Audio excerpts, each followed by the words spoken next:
brings to one issue that I really want you to talk about, but in a historical manner, and see how American society has evolved over it.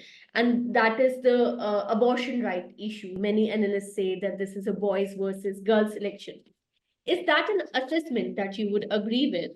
I would agree with it to a certain extent. Again, you can't predict elections from certainly not one issue, but no question, the Democrats believe this is a very important issue for them to emphasize, because after all, for over 50 years or so, we had Roe versus Wade in place.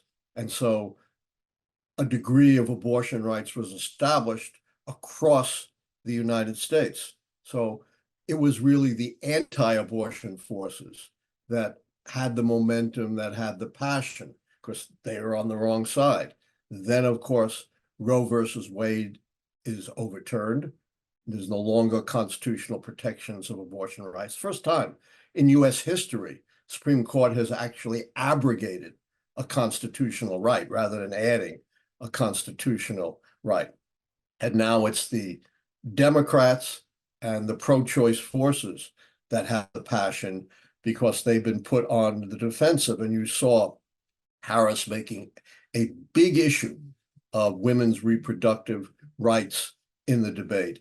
And Trump had no answer. He's been all over the map on the abortion issue. He obviously has no convictions, is just trying to find a convenient political space.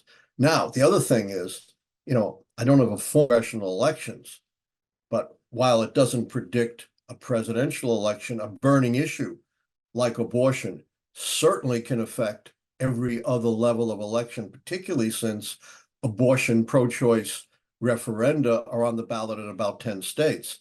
And every time a pro-choice referenda, constitutional amendment is on the ballot, the voters have voted for it, even in deep red states like Kansas and Ohio.